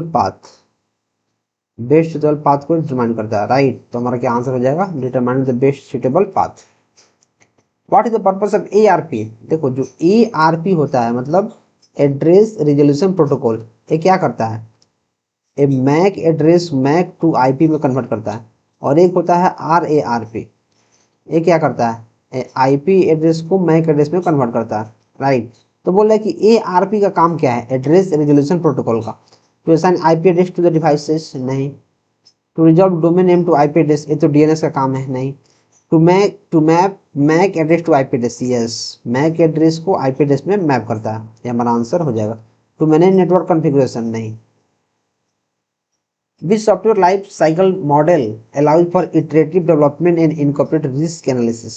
और जैसे इटरेटिव का बात आता है और रिस्क का बात आता है तो स्पायरल एक ऐसा मॉडल है जिसमें रिस्क इन्वॉल्व होता है। और इस केस में स्पायरल को मैं आंसर मार देता हूँ, राइट। मुझे सोचना भी नहीं पड़ता, मैं स्पायरल का आंसर तुरंत मारता हूँ। वाटरफॉल क्या होता है, वाटरफॉल होता है एक इटरेटिव नहीं होता है। वाटरफॉल क्या होता है, वाटरफॉल एक ऐसा मॉडल होता है जिसमें अगर आप एक स्टेप्स में चीज़ों को करके नेक्स्ट स्टेप पे चले गए तो आप फिर से वापस नहीं आ सकते हैं, राइट। वो काफ़ी बेकार मॉडल है और सबसे पहला मॉडल हमारा वाटरफॉल ही है जिसमें एक बार चीज़ों को अगर आप कुछ कर लेते हैं तो उसमें नो मॉडिफिकेशन पॉसिबल, कुछ नहीं है। प्रोटोटाइप क्या होता है, प्रोटोटाइप मॉडल एक ऐसा मॉडल होता है उसमें क्या होता है कि जो भी हमें प्रोडक्ट बनाना है, जैसे कोई प्रोडक्ट बनाना है तो उसका छोटा सा एक वर्जन बना लूंगा मैं कि जो हमारा फाइनल प्रोडक्ट होगा कैसा दिखेगा वैसे बना लूंगा। और इस प्रोटोटाइप को दिखाकर मैं बहुत जल्द काम कंप्लीट करने की कोशिश करूंगा। Next, what is the main goal of software quality assurance. Software quality assurance का मेन गोल क्या है, to eliminate all defects from the software. जो सॉफ्टवेयर होता है उसमें से सारे के सारे हमारे जो डिफेक्ट होता है उसको एलिमिनेट करना, राइट। ऐसा कभी संभव है सारे के सारे हमारे जो डिफेक्ट्स हैं एलिमिनेट हो सकते हैं? कभी भी नहीं। To ensure the software detect free before release, नहीं। To establish and enforce standard and process to improve software quality, yes. देखो सॉफ्टवेयर इंश्योरेंस क्या होता है कि जितने भी स्टैंडर्ड्स बनाए गए हैं इंडस्ट्री के द्वारा या फिर जो इसका स्टैंडर्ड बॉडी है उसके द्वारा, उसको हमारा फॉलो करें। कोई भी मैं चीज़ बना रहा हूँ तो सारा सारा उसको फॉलो करें और उसकी क्वालिटी को हम लोग इम्प्रूव कर पाएँ, राइट। तो इस केस में मैं आंसर सी को दे दूंगा। To test software under different condition, testing थोड़ी होता है इससे। Reverse engineering is primarily equal, देखो रिवर्स इंजीनियरिंग क्या होता है? रिवर्स इंजीनियरिंग, अगर सपोज तुम्हारे पास कुछ प्रोजेक्ट बना हुआ है, लाइक पहले से बना हुआ है, इसमें कुछ फंक्शनैलिटी है, इसको तुम्हें कुछ अपडेट करवाना है, कुछ इसमें ऐड करवाना है, तब तुम जो पहले से प्रोजेक्ट बना हुआ उसको हम रिवर्स इंजीनियरिंग के तहत चीजें करते हैं। क्रिएटिंग न्यू सॉफ्टवेयर, नहीं। इम्प्रूविंग सॉफ्टवेयर परफॉर्मेंस, नहीं। Understanding and documenting existing, yes. जो पहले से बना हुआ है एग्जिस्टिंग सॉफ्टवेयर उसमें हमारा रिवर्स इंजीनियरिंग काम आता है। Next, which testing approach involves testing individual components और यूनिट्स ऑफ कोड, बोला कौन सा टेस्टिंग है जो चीजों को चेक करता है? क्या इंटीग्रेशन टेस्टिंग है? नहीं। इंटीग्रेशन टेस्टिंग क्या करता है? ये चीजों को चेक करता है। इंटीग्रेशन क्या करता है? ये चेक करता है, ये हमारा चेक करता है क्या? कंबाइंड मॉड्यूल्स को, कंबाइंड मॉड्यूल्स। देखो इंटीग्रेशन, इंटीग्रेट करना मतलब चीजों को जोड़ना। सिस्टम टेस्टिंग क्या होता है? वो सारे के सारे सिस्टम को टेस्ट करता है। System check, system check. Unit testing क्या होता है? यूनिट टेस्टिंग जो इंडिविजुअल यूनिट, जो इंडिविजुअल चीजों को हमारा टेस्ट करता है, यूनिट टेस्टिंग। एक्सेप्टेंस टेस्टिंग क्या होता है? जो मीट्स यूजर रिक्वायरमेंट, जो यूजर के नीड्स को कंप्लीट करता है, मतलब उसको फुलफिल करता है। What is the main goal of system testing? देखो सिस्टम टेस्टिंग आ गया। टेस्टिंग इंडिविजुअल कंपोनेंट्स, नहीं, ये तो हमारा हो जाएगा। इंडिविजुअल कंपोनेंट्स किसका है? यूनिट टेस्टिंग का। Testing the integration between different software device, ये हमारा इंटीग्रेशन टेस्टिंग है। Integration testing. Testing software functionality from the user perspective, yes. जो सॉफ्टवेयर का फंक्शनैलिटी है वो यूजर के पर्सपेक्टिव से इसको टेस्ट करना है। इसका आंसर हमारा सी देखने को मिलेगा। Identifying defects in source code, ये नहीं हो। Which metric is use for estimating the size of software project, जो सॉफ्टवेयर प्रोजेक्ट है उसके साइज को एस्टिमेट करने के लिए कौन से मैट्रिक्स का यूज करते हैं? राइट, तो क्या साइक्लोमेट्रिक, क्या बोला? साइक्लोमेट्रिक कॉम्प्लेक्सिटी होता है। ये तो हमारे कोड की कॉम्प्लेक्सिटी को दिखाता है, कोड कॉम्प्लेक्सिटी, कोड कॉम्प्लेक्सिटी। लेकिन यहाँ तो है एस्टिमेटिंग द साइज, तो क्या ये आंसर हो जाएगा? ये तो कोड के लिए है। Function points, yes. Function points क्या करता है? वो साइज ऑफ प्रोजेक्ट सॉफ्टवेयर को बताता है, ये हमारा आंसर हो जाएगा। डिफेक्ट डेंसिटी क्या करता है? ये हमारा क्वालिटी को मेजर करता है, measures quality. Defect density, defect मतलब चीजें डिफेक्ट है कि नहीं, तो उसकी क्वालिटी को मेजर करता है, तो क्या ये आंसर हो जाएगा? नहीं। सॉफ्टवेयर रिलायबिलिटी इंडेक्स, देख ये हमारा मेजर करता है कि सॉफ्टवेयर कितना रिलायबल है। जिस चीज के लिए जो फंक्शन इसमें इम्प्लीमेंट करने के लिए बनाया गया है वो क्या सॉफ्टवेयर उस पर खरा उतर रहा है कि नहीं, क्या सॉफ्टवेयर रिलायबल है कि नहीं, उसकी रिलायबिलिटी को मेजर करता है। What is the purpose of staffing level estimation in software project management? जो स्टाफिंग लेवल एस्टिमेशन होता है software development management, software project management में, वो क्या होता है? उसका पर्पस क्या है? To determine the number of hardware, क्या जो स्टाफिंग लेवल एस्टिमेशन है वो ये डिफाइन करता है कि कितने हार्डवेयर होंगे इसमें? नहीं। To identify potential risk in the project, क्या जो पोटेंशियल रिस्क है उसको ये आइडेंटिफाई करने की कोशिश करता है? एक बार हो सकता है। जो स्टाफिंग लेवल है, हमें क्या करना है कि ऐसे स्टाफ को सेलेक्ट करना है जो चीजें करें। अगर हम लोग अच्छे स्टाफ्स का सिलेक्शन नहीं करेंगे तो हमेशा हमारे पास एक रिस्क रहेगा काम बिगड़ने का। To allocate appropriate resources to the project, okay. To estimate the maintenance cost of the system, to estimate the maintenance cost of the software, ये स्टाफिंग करेगा नहीं, ये तो जो मैनेजमेंट है वो करेगा। To allocate appropriate resources to the project, ये भी नहीं करेगा। आइडेंटिफाई पोटेंशियल रिस्क, ये क्यों करेगा, क्योंकि यार अगर मैं गलत स्टाफ को उठा के ले आऊंगा तो प्रोजेक्ट में हमारा पोटेंशियल रिस्क हमेशा बढ़ा हुआ रहेगा, राइट, क्योंकि स्टाफ ही सही नहीं है तो काम करेगा कौन, कौन करेगा काम। Which keyword is use to create a instance, ये हमारा होता है न्यू कीवर्ड, जो याद है इसको तुरंत मारो, आगे बढ़ो। What is an abstract class in root, a class with no method, a class that can not be instantiated, yes, जो एब्स्ट्रैक्ट क्लास होता है उसका हम लोग ऑब्जेक्ट नहीं बना सकते हैं, मतलब उसका इंस्टेंशिएटेड नहीं कर सकते हैं, तो ये हमारा आंसर हो जाएगा। What is purpose of super keyword, super keyword क्या होता है, सुपर क्लास इन इनहेरिटेंस का काम करता है, हमारा ये आंसर हो जाएगा। Which are following best describe a class, a class is an instance of object, नहीं, एक blueprint for creating object, yes, class क्या है, एक ब्लूप्रिंट है। ए वेरिएबल होल्डिंग डेटा, नहीं, a function with return value, function थोड़ी है, गलत, ये हमारा ब्लूप्रिंट है जो चीजों को डिफाइन करता है। Which principle ensure that only essential information is visible to the outside world, क्या पॉलीमॉर्फिज्म होता है, नहीं, पॉलीमॉर्फिज्म क्या होता है कि ऐसा फंक्शन, बहुत सारे फंक्शन जिसका नेम सेम हो लेकिन उसमें अलग अलग पैरामीटर्स हो, उनका डेटा टाइप्स अलग हो, नंबर ऑफ पैरामीटर्स अलग हो, किसी में 2 है तो किसी में 3 है, तो ये तो नहीं होगा। क्या इन्फॉर्मेशन हाइडिंग हो जाएगा, यस, क्योंकि इसमें एसेंशियल एलिमेंट्स की चीजों को हम दिखाते हैं आउटसाइड वर्ल्ड को, बाकी सारा सारा हिडन रहता है, राइट, तो ये हमारा इन्फॉर्मेशन हाइडिंग हो जाएगा। इनकैप्सुलेशन हो जाएगा, नहीं, क्यों, इसमें क्या होता है, जो डेटा मेंबर्स होता है, डेटा मेंबर्स और मेंबर फंक्शन, इन दोनों को कंबाइन करके एक कैप्सूल में डाल दिया जाता है, राइट, तो उसको बोलते हैं इनकैप्सुलेशन, ये भी नहीं होगा। एब्स्ट्रैक्शन, ये भी नहीं होगा। देखो एब्स्ट्रैक्शन और इंफॉर्मेशन हाइडिंग थोड़ा सा आपको देखने में सेम लगता है, लेकिन जो एब्स्ट्रैक्शन होता है वो चीज़ों को इतना डीप लेवल तक हाइड नहीं करता है, लेकिन जो इन्फॉर्मेशन हाइडिंग होता है वो इसी काम के लिए बनाया गया है। हालांकि जो एब्स्ट्रैक्शन होता है वो भी चीज़ों को छुपाता है, राइट, लेकिन जो इन्फॉर्मेशन हाइडिंग है वो उसी चीज़ों को छुपाएगा जो यूजर से सच में छुपाना चाहिए, राइट, उससे ज़्यादा कुछ नहीं छुपाता है। What is the main purpose of inheritance, inheritance का मेन पर्पस क्या है कि पेरेंट और चाइल्ड के बीच में रिलेशनशिप बना रहे। टू क्रिएट इंस्टांस, नहीं, टू प्रिवेंट डेटा एक्सट्रैक्शन, नहीं, to establish a parent child, yes, relationship, हमारा सिंपल आंसर हो जाएगा। What are abstract methods, methods data inaccessible to the outside world, नहीं, method data implementation details, methods without a body defined abstract class, ये हमारा है question number 61। तो क्या methods है डेटा इम्प्लीमेंटेशन डिटेल्स, ये थोड़ी हो जाएगा। Methods without a body, yes, जो एब्स्ट्रैक्ट क्लास होता है उसमें हम लोग बॉडी, जो बॉडी होता है उसको लिखना जरूर नहीं समझते हैं, वो बिना बॉडी के हमारा क्लास होता है।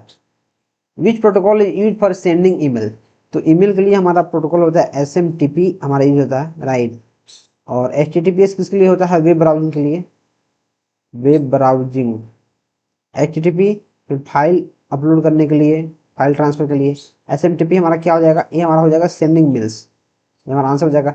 TCP/IP क्या होता है, एक काफी रिलायबल प्रोटोकॉल है, एक रिलायबल प्रोटोकॉल है जो काफी इंपॉर्टेंट है, और इसके 2 हमारे पार्ट्स मिल जाते हैं, TCP UDP मिलते हैं, राइट। जो TCP होता है वो कनेक्शन ओरिएंटेड प्रोटोकॉल होता है, कनेक्शन ओरिएंटेड मतलब इसमें अगर डेटा को आपको किसी के पास सेंड करना है तो पहले आपको कनेक्शन बिल्ड करना पड़ेगा, राइट। CSS का फुल फॉर्म क्या है, cascading style sheets, cascading style sheets हमारा डी नंबर आंसर हो जाएगा। Which library simplify JavaScript task like HTML document traversal and manipulation, मतलब इसमें एडिट करना, राइट। क्या जावा एफएक्स होता है, तो देखो जो जावा एफएक्स होता है वो जावा का GUI है, जावा का जो ग्राफिकल यूजर इंटरफेस है उसके लिए ऐप बनाने में यूज होता है। बूटस्ट्रैप क्या होता है, बूटस्ट्रैप ये तो हमारा CSS का फ्रेमवर्क है, CSS का फ्रेमवर्क है, राइट, तो ये तो आंसर होगा ना, ये भी आंसर नहीं होगा। क्या रिएक्ट हो जाएगा, रिएक्ट क्या होता है, ये हमारा एक लाइब्रेरी है, जावास्क्रिप्ट एक लाइब्रेरी है रिएक्ट, तो ये भी इसका आंसर नहीं होगा, तो आंसर इसका jQuery हमको देखने को मिल जाएगा। What does Ajax stand for, Ajax का फुल फॉर्म क्या होता है, asynchronous JavaScript and XML, automated JavaScript and XML नहीं, एडवांस जावास्क्रिप्ट नहीं, एसक्यूएल जावास्क्रिप्ट नहीं। ये आपको याद रखना है। जो एजेस होता है इसके फुल फॉर्म को आपको याद रखना है, राइट। आप इसको फुल फॉर्म को याद कर लो, क्योंकि इसको समझने का कोई टेक्निक नहीं है, जो फुल फॉर्म्स होते हैं उनको याद करना पड़ता है। What does the doom tree structure reflect in hierarchy? जो डूम होता है वो क्या करता है, अभी पेरेंट चाइल्ड को डिनोट करता है। जैसे एक हमारा कोई पेरेंट हो गया, इसके बहुत सारा चाइल्ड हो गए, एक चाइल्ड हो गया, और फिर इस चाइल्ड के भी अलग ब्रांच हो गया, राइट। तो हमारा पेरेंट चाइल्ड को डिनोट करता है। In XML which attribute is used for uniquely identify, अगर चाहे आप HTML हो, XML हो, सब में आईडी होता है यूनिकली आइडेंटिफाई करने के लिए। तो आईडी हमारा आंसर हो जाएगा। The Kleene star operation accept the following strings of finite length over set A of 0 1 where string S contains even number of 0 and 1। तो 0 and 1 इवन नंबर ऑफ होना चाहिए। इवन मतलब यहाँ 2 है तो 2 है, जितना 0 है उतना 1 होना चाहिए। तो 1 0 2 0 3 0 4 0 5 0 6 0, 1 कितना है, 1 2 3 4 5 6, 0 इसमें 6 है, 1 इसमें 6 है, 1 2 ये तो हमारा बराबर है, फिर 2 2 4 2 2 4 2 2 4, ठीक है, ये भी हमारा मतलब इवन नंबर ऑफ है। और ये हमारा एम्प्टी है 0 0 1 1, फिर 0 0 1 1 डबल 0, हाँ ये हमारा अनइवन हो गया। और देखो जो क्लीन स्टार का ऑपरेशन होता है उसमें किसी भी सेट को कर रहे हो तो उसमें एम्प्टी स्ट्रिंग को लेना काफी जरूरी है। लेकिन ऑप्शन ए में एम्प्टी नहीं है, ऑप्शन बी में एम्प्टी नहीं है, और ऑप्शन सी में एम्प्टी तो है लेकिन नंबर ऑफ जो 0 1 है वो इवन नहीं है, राइट। इसमें 1 की संख्या ज्यादा है। तो इस केस में हमारा आंसर ये हो जाएगा जिसमें एम्प्टी स्ट्रिंग भी है, और 2 0 तो 2 1, फिर 2 0 2 1 तो 2 0, फिर 2 1 तो 2 0, मतलब ये सारे के सारे इवनली डिस्ट्रीब्यूटेड हैं। तो आंसर आपका डी नंबर देखने को मिल जाएगा। A language for which DFA exists is, a language for which DFA exists is, तो क्या बोलते हैं, DFA मतलब डिटर्मिनिस्टिक फाइनाइट ऑटोमेटा। किस लैंग्वेज को बोलता है? The language for which DFA exist किस पे करता है? ये करता है रेगुलर लैंग्वेज पे। और रेगुलर लैंग्वेज DFA मतलब क्या होता है? Deterministic finite automata, right. क्या नॉन रेगुलर लैंग्वेज होता है? नहीं। किसी भी लैंग्वेज पे कर देगा? नहीं। कैनॉट बी सेड, जो हमारा गलत है ही। और यार मैं आपको एक चीज फिर से रिकमेंड करूंगा कि अगर आप सच में काफी आप डेडिकेटेड हैं तो आप इस PYQ सीरीज और जो एक्चुअल मॉक टेस्ट हैं उसको आप ले सकते हैं। इसका लिंक आपको डिस्क्रिप्शन में मिल रहा होगा, आप काफी अच्छे से चीजों को चेक कर सकते हैं, और सारे सब्जेक्ट का नोट्स तो आपको मिल ही रहा होगा। 500 पेज का हमारा जो वो है, 500 पेज का हमारा लगभग ई बुक है, और 419 पेज का हमारा नोट्स है, जो डेफिनेटली आपका हेल्प करेगा। देखो सारा का सारा टोपोलॉजी जो अभी तक हमने पढ़ा है और सारा टोपोलॉजी यहाँ है, उसके एग्जाम्पल भी आपको देखने को मिल जाएंगे। तो ऑफर प्राइस अभी सिर्फ 99 का चल रहा है, तो आप उसको चीजों को ले सकते हो। बोल रहा है U इक्वल टू 1101 U और V इक्वल टू 0001, तो U V को साथ में रखा है, तो 1101 1101 और 0001 और EV को हमारा इतना रखा है। Using the given information, what is the identity element for the string? हमारा क्वेश्चन नंबर 70 है। तो आइडेंटिटी एलिमेंट क्या होता है? जो स्ट्रिंग के जो एम्प्टी स्ट्रिंग होता है, इसको भी एम्प्टी स्ट्रिंग को भी कैरी आउट करे। तो इसमें एम्प्टी स्ट्रिंग है ही नहीं, एम्प्टी नहीं है, हमारा डी नंबर आंसर हो जाएगा क्योंकि इसमें एम्प्टी स्ट्रिंग है। For a DFA accepting binary numbers whose decimal equivalent is divisible by 3, what are the possible remainders? किसी नंबर को अगर 3 से मैं डिवाइड कर रहा हूँ तो रिमाइंडर क्या आ सकता है? या तो 0 आ सकता है, या फिर 1 आ सकता है, या 2 आ सकता है। 3 नहीं आ सकता, क्यों? अगर 3 आएगा तो फिर तो कट जाएगा, तो रिमाइंडर कहाँ से बचेगा? तो 0 1 2, हमारे पास 3 रिमाइंडर बचेंगे, 0 1 2। Minimum number of states required to accept string ends with 101 is, ये हमारा क्वेश्चन नंबर 72 है। तो इसमें मैं क्या करता हूँ, देखो मिनिमम नंबर कितने स्टेट्स चाहिए, तो जो डिटर्मिनिस्टिक फाइनाइट ऑटोमेटा है वो पहले स्टार्ट होता है, पहले क्या होगा? स्टार्ट होगा। उसके बाद जाएगा तो पहले हमारा 1 पे जाएगा, तो फिर 1 पे जाएगा, फिर जाएगा 1 0 पे जाएगा, फिर जाएगा 1 0 1 पे जाएगा। तो मतलब पहले स्टार्ट हुआ तो एक स्टेप, फिर 1 पे गया, दूसरा स्टेप, तीसरा स्टेप और चौथा स्टेप। तो बोला टोटल नंबर ऑफ स्टेट्स कितने हैं जो required to accept string ends with 101 पे एंड कर रहा है, तो उसको समझाए तो देख रहे हैं कि एक स्टेप, दो स्टेप, तीन स्टेप, चार स्टेप, तो आंसर क्या होना चाहिए? 4 स्टेप। लेकिन 4 इसमें कहीं नहीं दिया हुआ है, तो सारे के सारा ऑप्शन हमारा गलत है। इसका आंसर होगा 4। Next, in NFA of 5 states excluding the initial state is converted into DFA, maximum possible number of states for the DFA is। देखो ये क्वेश्चन काफी फैंटास्टिक है और इस क्वेश्चन को करना सबके बस की बात नहीं है। बोला इन NFA of 5 states excluding the initial states, 5 states है लेकिन एक स्टेट जो इनिशियल है उसको एक्सक्लूड कर रहा है, मतलब पहले कितना है? 6 है, राइट। कन्वर्टेड टू DFA मतलब deterministic finite automata, maximum possible number of states for the DFA। तो मैक्सिमम जो पॉसिबल नंबर ऑफ स्टेट्स हैं DFA में वो कितने होंगे? तो 5 पहले से हैं, 5 पहले से हैं, तो 2 टू द पावर हमारा 5 हो जाएगा 32, right.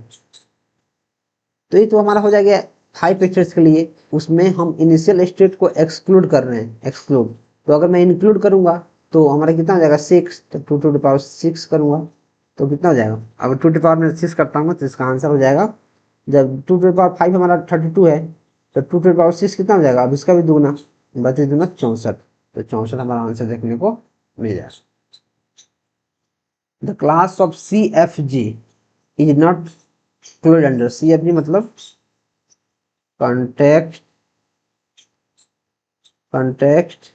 Free grammar. Context free grammar में क्या क्या है?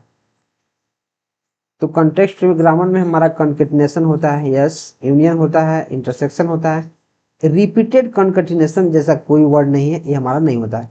इसमें हमारा सारा चीज होता है लेकिन रिपीटेड जैसे चीजें हमारे यहाँ देखने को नहीं मिलती है। विच among the following is not true about IoT? IoT के रिगार्डिंग कौन सा सही नहीं है? IoT इज माइक्रो कंट्रोलर्स, बिल्कुल सही बात है। IoT is fully safe, IoT is sensors and actuators, yes. IoT is wireless technology, yes. तो कौन बोला कौन नहीं है? तो हमारा जो IoT फुल्ली सेफ, ये नहीं है, फुल्ली सेफ नहीं है, राइट। तो एक्चुअल हमारा आंसर होगा वो बी हो जाएगा। एक्चुअल आंसर हमारा क्या हो जाएगा? यहाँ नॉट बोला है तो बी हमारा आंसर देखने को मिलेगा। About IoT which among the following is not correct? IoT के बारे में कौन सा सही नहीं है? Light sensor is analogue, okay. Microphone is digital sensor, keyboard is digital sensor, push button is digital sensor. तो जो कीबोर्ड है वो डिजिटल सेंसर है, लेकिन यहाँ कौन बोल रहा है कौन नहीं है? कीबोर्ड है। जो पुश बटन है वो डिजिटल सेंसर है, जो लाइट है वो एनालॉग सेंसर है, लेकिन जो माइक्रोफोन है वो भी एनालॉग है। जो माइक्रोफोन है, माइक्रोफोन वो भी हमारा क्या है? एनालॉग है, एनालॉग।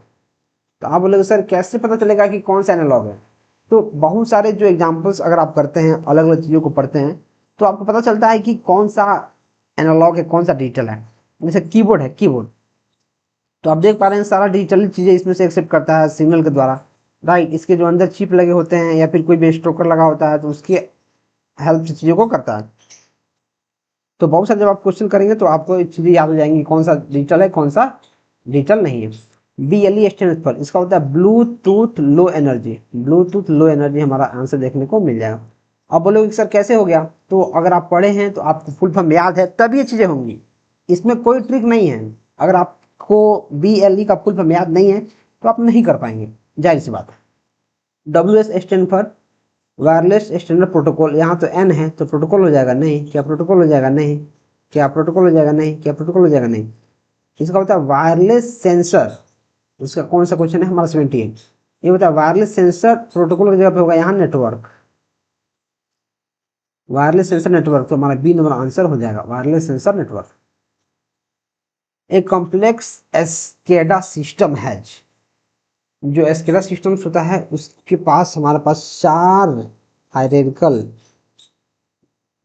लेवल होता है, 4। कौन कौन? एक फील्ड होता है, एक PLC होता है, एक सुपरवाइजरी लेवल होता है और एक कंट्रोल लेवल होता है। इसको मैंने अभी लिखा हुआ है तो मैं इसको पढ़ दिया हूँ, राइट। तो इसके 4 लेवल होता है।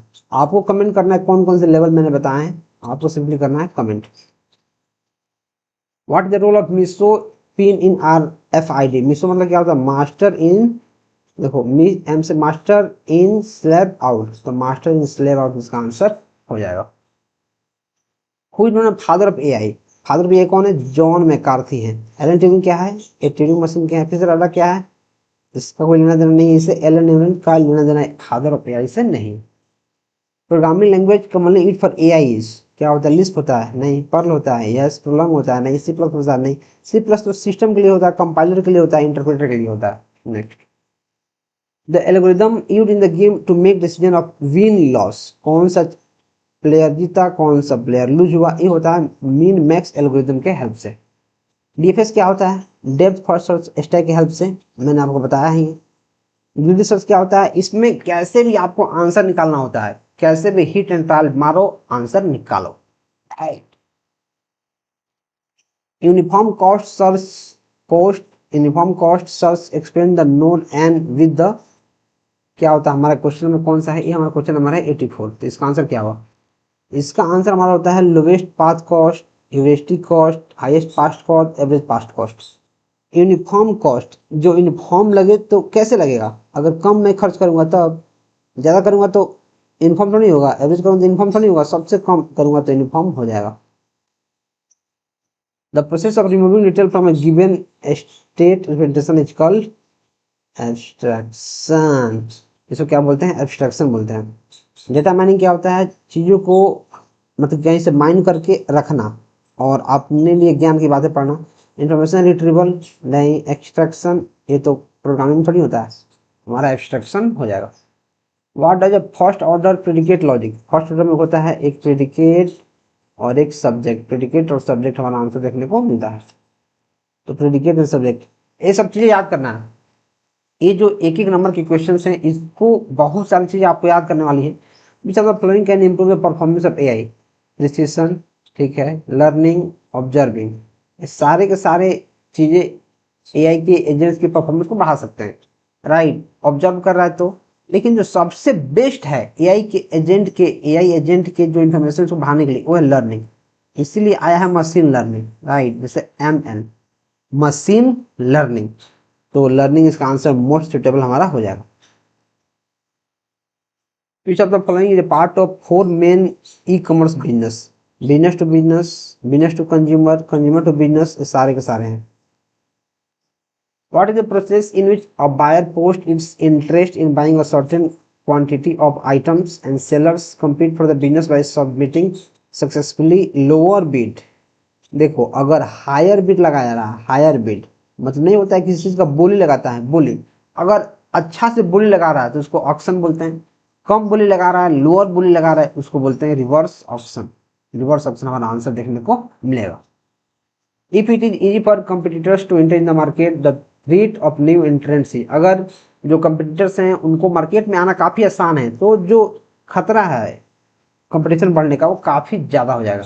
Right, which of the following refers to creating products tailor to individual customers, अगर इंडिविजुअल के लिए बना रहे हैं तो उसको कस्टमाइज बोलते हैं, कस्टमाइज करवाता है ना जी, तो क्या बोलेंगे, customization. Which form of e-marketplace brings together buyers and sellers from the same industry? क्या हॉरिजॉन्टल में होगा, देखो हॉरिजॉन्टल में जो आएंगे तो सेम इंडस्ट्री से नहीं, अलग अलग इंडस्ट्री से आएंगे। राइट, इसी लेवल के जो बड़े बड़े लोग होंगे। वर्टिकल में क्या होगा, वर्टिकल में कि एक जैसे सपोज कर लो कि एक बिल्डिंग है, एक बिल्डिंग है तो अगर सारे उसी बिल्डिंग के लोग हैं तो सारे एक लेवल के ना आएंगे। अगर कोई देहात में रह रहा है, कोई छोटे से शहर में रह रहा है और सारे लोग वहीं के हैं तो एक स्टैंडर्ड के हैं। राइट, तो वर्टिकल हो जाएगा। Which of the following is done for the secure socket layer, मतलब SSL, सिक्योर होता है बिल्कुल, इनक्रिप्ट कर डेटा को बिल्कुल, send information over the internet बिल्कुल। डी हमारा आंसर देखने को मिलेगा। The delay that occurs during the playback of a stream is called, इसको बोलते हैं jitter. In teardown state of real time streaming protocol is, ये हमारा कौन है, question number 95। The server request for client, server deliver the system, server suspend, server break the connection. इसको याद करो, कुछ क्वेश्चन ऐसे हैं जिसको 2-4 बार पढ़ना है और इसको याद कर लेना है, इसका कोई ऑल्टरनेटिव नहीं है। In real time interaction audio video jitter is produced in real time data delay between, ये हमारा क्या है, इसका आंसर क्या होगा, in real time interactive audio video, real time में ऑडियो वीडियो इंटरेक्टिव के लिए, इंटरेक्शन के लिए jitter is introduce in real time data by delay between, by delay between क्या होगा, पिक्सल हो जाएगा नहीं, लेट हो जाएगा नहीं, फ्रेंड्स क्यों नहीं होगा, ये तो डेटा लिंक लेयर का काम है, तो ये तो होगा नहीं, इसमें ऑडियो वीडियो का कोई काम नहीं है, पैकेट हमारा हो जाएगा जो नेटवर्क लेयर का काम है। In audio and video compression voice is stamped at 8000 samples, 8000 samples है तो 8 बिट्स कर दो सिंपल, 8 बिट्स का आंसर हो जाएगा। ऑडियो कंप्रेशन, कंप्रेशन क्या, वॉइस और डेटा, डेटा हमारा ऑडियो थोड़ी है, ऑडियो हो भी सकता है नहीं हो सकता, लेकिन सिर्फ डेटा लिखा है तो पता नहीं चल रहा ऑडियो है कि नहीं। वॉइस वीडियो, वीडियो हमारा ऑडियो थोड़ी है, ये तो वीडियो है। स्पीच भी हमारा ऑडियो है, म्यूजिक भी ऑडियो है। ओके, पिक्चर भागो, तो हमारा सिनेमा आंसर देखने को मिलेगा। Etch dash represent a particular colour, colour कौन करेगा, pixel value. Dash is basically a form of pictorial representation, photography होता है कि एनिमेशन होता है, ड्राइंग होता है, क्रिएटिविटी, पिक्चोरियल का नाम एनिमेशन हमारा होता है। तो ये रहा, हमने 100 क्वेश्चन को सॉल्व कर दिया है। इसमें से कुछ क्वेश्चंस ऐसे हैं जिनके आंसर्स को आपको याद करने पड़ेंगे, आपको मेमोराइज करना पड़ेगा, और 100 क्वेश्चन को हमने सॉल्व कर दिया है। आप बोलेंगे, अगर कमेंट करेंगे तो आर्ट ऑफ टीचिंग को भी मैं कंटिन्यू करूंगा, नहीं तो आर्ट ऑफ टीचिंग आप अपने से पढ़ना पड़ेगा आपको, इसका PYQ आपको अपने से करना पड़ेगा। जैसे यहाँ देखो, the main aim of classroom learning, क्या मेन एम क्या है, to give information, to help pass the examination, syllabus coverage, to develop personality. Syllabus coverage है नहीं, सिर्फ एग्जाम पास कराना है नहीं, इन्फॉर्मेशन देना है सिर्फ नहीं, टू डेवलप पर्सनैलिटी। तो इस टाइप का आपको आंसर देखने को मिल जाएगा। और यार मैं आपको फिर से वही चीज़ रिकमेंड करूंगा कि अगर आप सीरियस हैं, आप थोड़ा सा भी सीरियस हैं इस एग्जाम को लेके, तो आप मात्र इस नोट और ई बुक को 99 रुपये में ले सकते हैं, जिसका लिंक आपको डिस्क्रिप्शन मिलेगा। हजारों लोगों ने इसको लिया है और अच्छे से पढ़ना शुरू कर दिया है। काफ़ी सारे लोग मुझे मैसेज कर रहे हैं कि भैया यार मज़ा आ रहा है नोट्स को पढ़ने के बाद। काफ़ी सारे उन्होंने मुझे स्क्रीनशॉट भेजे हैं कि भैया जो नोट्स में लिखा गया है, इसी टाइप के क्वेश्चंस BPSC के और स्टेट के एग्जाम्स में भर भर के आए हैं। तो आप इस नोट्स को और इस ई बुक को ले सकते हैं, जो डेफिनेटली आपका हेल्प कर रहा होगा। तो चलिए फिर मिलते हैं नेक्स्ट वीडियो में। Till then keep supporting and keep exploring.